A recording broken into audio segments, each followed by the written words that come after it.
Hello everyone, it's me, it's Anthony Couch here, a guitarist on YouTube. Now, you're not going to hear me play guitar or see me play guitar in this video, but I'm definitely going to talk a little bit about it. Because ages ago, I did a video saying, ask me some questions if you want to know anything about me.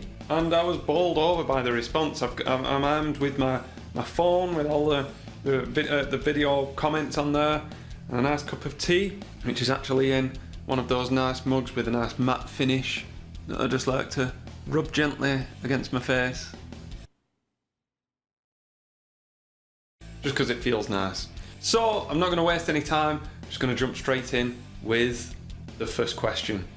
And this is from Ant's Guitar and Gear Reviews. Now you've got to go and check out that channel, because I found out that Ant's Guitar and Gear Reviews, Ant is actually another Anthony Couch YouTube guitar player.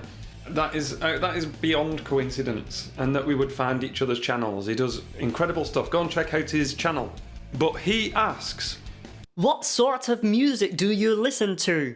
Favourite bands and artists? Well, Anthony, my background is always going to be in rock and extreme metal, and that is a big genre in itself, from things like, shred to the death metal, extreme death metal. That is my background, that's what I grew up listening to in my formative years. Bands like Metallica, Extreme, Aerosmith, they were there too, and, pop and rap along the way. Just growing up as a lad, your friends listen to music, just all sorts of music. But the thing that really floated my boat and continues to is the extreme heavy metal.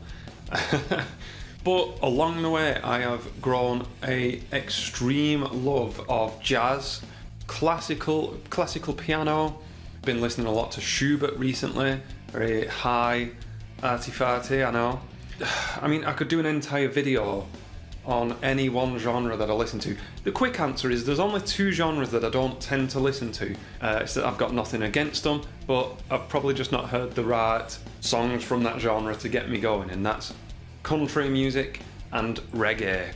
They just tend to be music that don't really get me going. Give me some recommendations if you think you've got something that I would love. Okay, One Melody asks, any advice for a guitar cover channel like myself? Okay, this is a question that I get a lot. I get some people coming up to me on Instagram and asking me similar questions. First of all, you've got to realise that I am so happy with my 2,000 subscribers. It's incredible and blows me away.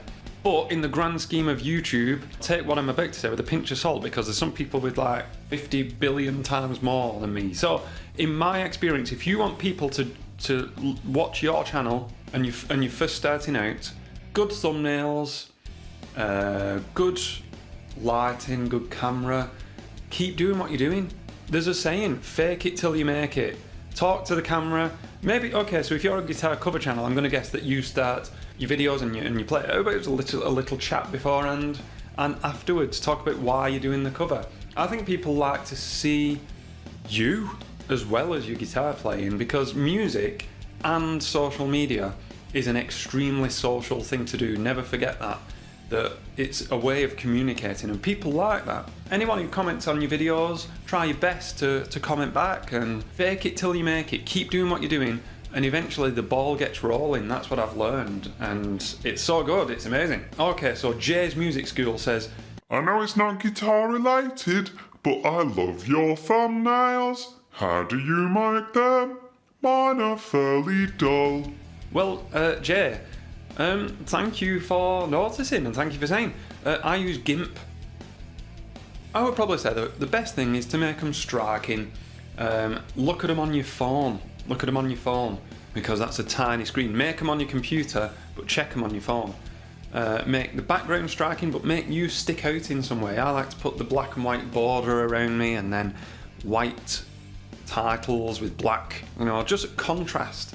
And it's just got to look, you should be able to read it and see what it's going to be about, even if it's tiny. And use GIMP, learn how to use GIMP. There are thousands of tutorials online on how to use GIMP, and it's free. So yeah, make yourself stand out. Okay, I've got a question here from Justin, and Justin says, Yngwie Malmsteen and Joe Satriani are both set on fire in front of you, and you only have the means to extinguish one. Who do you save? What kind of a question's that, Justin? Yngwie Malmsteen and Joe Satriani. Yngwie Malmsteen. I wouldn't want to decide the fate on any people, not just two guitarists, but in the spirit of fun, I'll answer the question. I'm really thinking about this. Okay, let's say. Okay, I've got the answer. Yngwie Malmsteen plays so fast that he is used to being on fire. So I'd put out Joe Satriani because Yngwie would feel the flames and feel that it's familiar to him because he's so fast. Ask a stupid question, receive a stupid answer. Justin, I hope that helped. Liam Bradbury Music. Okay, Liam Bradbury is a good friend of mine. You have to check out his channel. He's writing an album and he's making it into a mini documentary series. I think he's up to episode 3 or something now, but he's a good friend of mine. How do you fit them legs in a bathtub? Okay, so Liam knows me. Liam knows I'm quite skinny and tall, and not a day goes by that he mentions the length and skinniness of my legs. Okay, that's what we're talking about. How do I fit them in a bathtub? With great difficulty. I look like a spider in a thimble, like a baby giraffe in a washing up bowl. With great difficulty. I can only ever wash, my shins or my shoulders at 2 separate times. I have to dip. Sorry, you're getting a strange mental image of my nude body, my nude soapy body. Okay. Now, Clarky Guitar does the best cigar box covers, guitar covers on his cigar box guitar on YouTube, and he's the most prolific uploader ever. My phone is constantly going off with he's doing loads and loads of like rock and metal covers on his cigar box. And he says, Do you use any other techniques apart from shred? Things like finger picking, slide, etc. Well, Clarky, yeah, I mean, I do acoustic covers. That's what I do. I do teaching, and I'm writing this EP / album of guitar shred. But when I go out and perform and sing, I will occasionally finger pick. Slide, no, because I can't be bothered tuning guitars to different tunings and setting them up for different tunings, floating bridges and all that. Ibanez guitars and slide guitar. Don't mix, especially RGs with a floating bridge. Neo Hitston says, For how long have you been a guitar teacher? well, Neo, I've been a guitar teacher. I think it's coming up to 10 years. Matt? I don't think it's already been 10 years because I would have to do some kind of celebration. If we're rounding up, it's going to be 10 years. It's the job I've done the longest. I've had other jobs that I didn't like quite so much and I didn't do for quite as long. Thea Cowling says, Would you ever stop playing an Ibanez, or are they like your guitar children? That is a good question, Thea, because I'm very rarely seen without one. I know I've got the Charvel and a Fender. I learned on an acoustic, switched over, got an Epiphone SG. Then I really started getting my head down and learning and playing and performing when I bought a Jackson PS1. Was it PS2? A Jackson, like a Jackson soloist. I made the switch from Jackson to Ibanez because the neck is very similar. I can't remember why I switched over to an RG. I think it was just crazy colours. Crazy colours. Over the years though, that's like now like my hands feel moulded to the neck and the bridge. It's like the guitar is made for me. And I know that is just a conditioning thing that I've practiced thousands of hours on Ibanez RGs. Not even like an Ibanez S model. They inspire me. They make. I sit down and I play one and I think, well, I'm playing like a fluorescent red Ibanez RG. I'd better be good.